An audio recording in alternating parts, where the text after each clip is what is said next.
Good morning good morning good morning भाई की हाल चाल वधिया हो सारे। चलो बहुत वधिया वधिया ही होना चाहिए जी। क्या कह रहे हो? हाँ बिल्कुल बिल्कुल जी बिल्कुल, आपके मॉड्यूल आ चुके हैं जी। आईसीएस है ना, आई थिंक आपने देख लिया होगा सबने। अच्छा, कई बच्चे न्यू सिलेबस के भी बैठे हैं, कई बच्चे इसके अंदर न्यू सिलेबस के भी हैं। तो आई थिंक आपने देख लिया होगा सबने कि आईसीएसआई के न्यू सिलेबस के मॉड्यूल आ चुके हैं। तो जो बच्चे ओल्ड सिलेबस के हैं उनके एग्जाम तो जून में ओल्ड सिलेबस के अंदर ही होंगे, बट कई बच्चे इसमें दिसंबर वाले बच्चे काफी सारे बैठे हैं, तो आपके एग्जाम न्यू सिलेबस के अंदर होंगे। और न्यू सिलेबस के मॉड्यूल आईसीएसआई ने इशू कर दिए हैं। और एक बात बताऊं, मतलब मुझे नहीं पता, वैसे तो आपका दिल खुश होना चाहिए क्योंकि आप मुझसे पढ़ रहे हो। आपसे मैंने कमिटमेंट की थी कि जिस दिन टैक्स खत्म होगा आपके ब्लड में टैक्स मिलेगा, ये मेरी गारंटी है, मेरा वादा था आपसे। ठीक है। और आपको एक बात बताऊं, मतलब कई बार कहते हैं ना कि जवाब खुद मिल जाता है।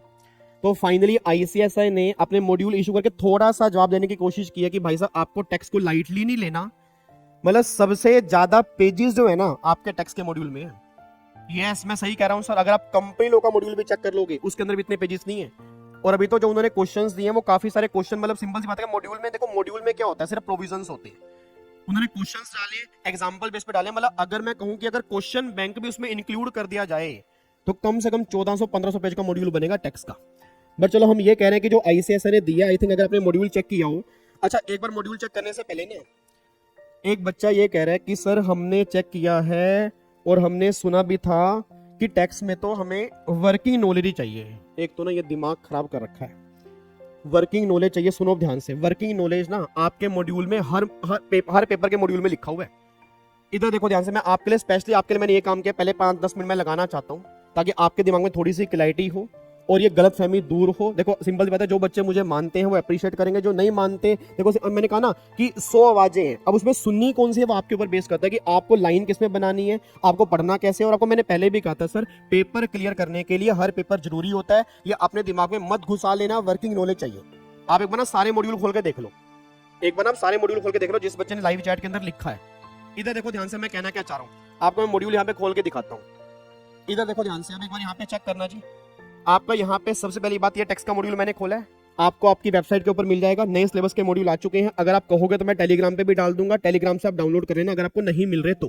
अब ये आपका टेक्स्ट का मॉड्यूल है, आप चेक करोगे 986 पेजेस का मॉड्यूल है सर। ये मेरे खुद का नहीं है, आईसीएसआई ने ही पब्लिश किया है।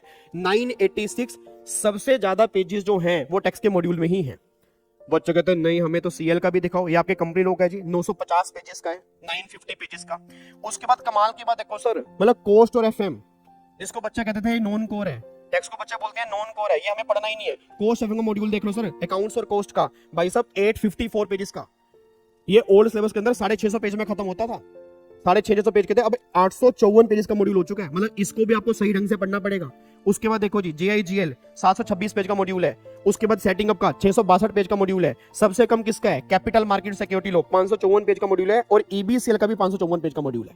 आप देख सकते हो नंबर 1 पे कौन आ रहा है। ये मैंने तो नहीं कहा, क्या ये मैंने कहा है? आईसीएसआई के मॉड्यूल है, तो नंबर 1 पे आपका जो पेजेस जो हैं वो 986 है। और दूसरी बात सर, मैं सिंपल सी बात कहता हूं, उसका रीजन है इतने पेजेस बढ़ाने का, क्योंकि अब पेपर हो चुका है सब्जेक्टिव। सब्जेक्टिव मतलब क्या कि अब बड़े बड़े क्वेश्चंस आएंगे। आपको मैंने पहले भी कहा था कि अगर आपके अब कॉन्सेप्ट क्लियर नहीं होंगे ना, मैं गारंटी दे रहा हूं क्वेश्चन सोल्व नहीं कर सकते सर। क्योंकि अब वो आपको ना दिमाग से हटाना पड़ेगा कि भाई मतलब एक एक लाइन में क्वेश्चन बनेंगे तो हम क्वेश्चन सोल्व कर लेंगे, अब वो टाइम नहीं है सर। अब चाहे वो जीएसटी हो चाहे वो इनकम टैक्स हो, जब तक आप इंटरलिंकिंग के साथ नहीं पढ़ोगे, हर चैप्टर को आपस में इंटरलिंक करके नहीं पढ़ोगे, बड़े बड़े क्वेश्चन सोल्व नहीं करोगे, किस तरह से क्वेश्चन बनेंगे, अगर वो नहीं देखोगे तो एग्जाम में दिक्कत आने वाली है। और जितने बच्चे न्यू सिलेबस के बैठे हैं, आपको मैंने पहले भी कहा था कि आपको टेंशन लेने की रिक्वायरमेंट नहीं है। अगर आप यहाँ पे आ गए हो तो टैक्सेशन की रिस्पॉन्सिबिलिटी मेरी है, बाकी कोस्ट अकाउंट्स की रिस्पॉन्सिबिलिटी अरुण सर की है, हमारी पूरी टीम की रिस्पॉन्सिबिलिटी है। आपको टेंशन लेने की रिक्वायरमेंट नहीं है। ठीक है, तो बड़े बड़े क्वेश्चन मैं कह रहा हूँ, बड़े से बड़े क्वेश्चन जितने भी बनेंगे ना आपको मैं करवा दूंगा, आपने टेंशन बिल्कुल भी नहीं लेनी, क्योंकि मेरे होते अगर आप टेंशन ले लोगे तो फिर मेरा पढ़ाना ही बेकार है। ठीक है जी। अच्छा, अब देखो ध्यान से, जो बच्चा वर्किंग नॉलेज के बारे में कह रहा था, अब अगर आप यहाँ पे चेक करोगे, देखो ये आईसीएसआई ने टैक्स के ऊपर में क्या लिखा है, वर्किंग नॉलेज चाहिए। मतलब आपको वर्किंग नॉलेज चाहिए जी। मतलब वर्किंग का मतलब बच्चा कह रहा है ऊपर ऊपर से पढ़ना है सर, टैक्स हमारा मेन तो है नहीं, देखो टैक्स ऊपर ऊपर से पढ़ना है। पहली बात, ऊपर ऊपर से पढ़ के एमसीक्यूज पेपर नहीं क्लियर होते थे, सब्जेक्टिव कैसे होंगे भूल ही जाओ आप। तो पहली बात तो ना ये दिमाग से निकालो सर, मैं सही बता रहा हूँ, नहीं निकालोगे तो मैं निकलवा दूंगा ऊपर ऊपर से बातें। जो ये बोल रहे हैं ना ऊपर ऊपर से पढ़ के जाएंगे, आपको मैं दिखा दूंगा रिजल्ट दूंगा क्या आने वाला है। रिजल्ट भी ऊपर ऊपर से आएगा, ऊपर ऊपर ऊपर ऊपर चले जाएंगे, फिर उनको पता नहीं लगेगा वो एग्जाम कब क्लियर होंगे उनके। तो सिंपल सी बात है, हर पेपर इंपॉर्टेंट है, ये लाइन लिख लो। क्या लिखनी है? हर पेपर इंपॉर्टेंट है अगर हमें एग्जाम क्लियर करने हैं। कोई पेपर छोटा नहीं है, कोई पेपर बड़ा नहीं है। उसके बाद अब अगर सीएल में उसने लिख दिया, अब सीएल में भी क्या लिखा है, वर्किंग नॉलेज चाहिए।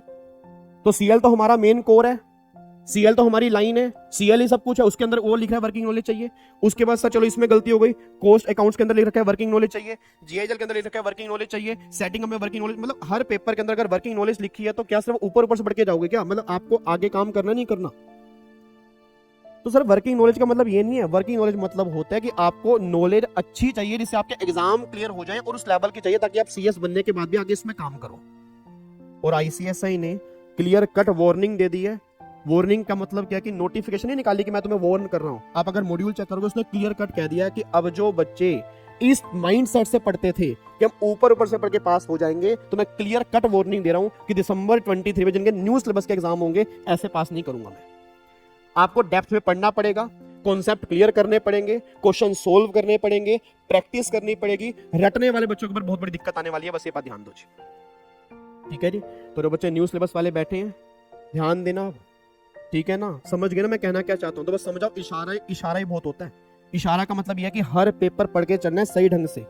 आपने दिमाग में ये थॉट मत बिठा लेना कि ये मुझे ऐसे पढ़ना है, ये मुझे वैसे पढ़ना है, ये मैं ऐसे करूंगा, मैं वैसे करूंगा। एमसीक्यूज होते थे तब तक बात फिर भी समझ आती थी, पेपर पूछेंगे सब्जेक्टिव। और जो बच्चे कह रहे हैं कि इसको हम सही ढंग से नहीं पढ़ेंगे, मैं क्वेश्चन आपको दे दिया करूंगा, आप बड़े बड़े क्वेश्चन सोल्व करके दिखा देना, मान जाऊंगा आपको। क्योंकि अब जो क्वेश्चन बनेंगे वो इंटरलिंकिंग के साथ बनेंगे सर। टोटल इनकम वाले क्वेश्चन बनेंगे इनकम टैक्स में, जीएसटी में क्वेश्चन बनेंगे भाई साहब, सप्लाई आईटीसी आपस में इंटरलिंक कर देंगे।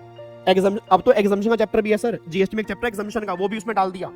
अब एग्जामिशन आईटीसी सप्लाई इंटरलिंक करके क्वेश्चन, आप क्वेश्चन करके दिखा दो, मान जाऊंगा आपको, अगर आपके कॉन्सेप्ट क्लियर नहीं है तो।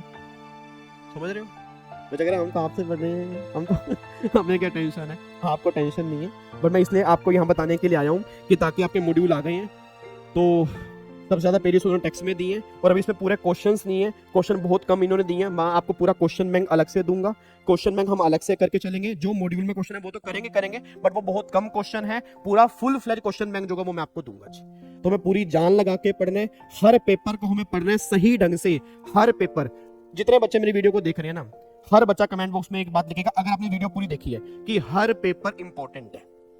बस ये सारे बच्चों ने कमेंट बॉक्स में जरूर लिखना है हैशटैग हर पेपर इंपॉर्टेंट है, every paper is important, her paper important है, हर पेपर इंपॉर्टेंट है, हर पेपर इंपॉर्टेंट है। हर पेपर को सही ढंग से पढ़ेंगे तभी हमारे एग्जाम क्लियर होंगे, बस ये बात ध्यान देना चाहिए। मेरी बात समझ में आ रही है? तो ऐसे से यही कहना चाह रहा है, हर पेपर को इंपॉर्टेंस देके चलोगे तब न्यू सिलेबस में क्लियर हो जाओगे, नहीं तो बड़ी दिक्कत आने वाली है। क्वेश्चन सोल्व करेंगे तो वो तभी होंगे अगर कॉन्सेप्ट क्लियर है आपके। ठीक है जी, चलो बस ये मेरे को बताना था। तो बाकी आपके मॉड्यूल आपके सामने है जी, तो अब अपनी क्लास स्टार्ट करें। पता लग गया आपको जी? पक्का? चलो जी, इधर देखो ध्यान से, अब यहाँ पे एक बार चेक करो।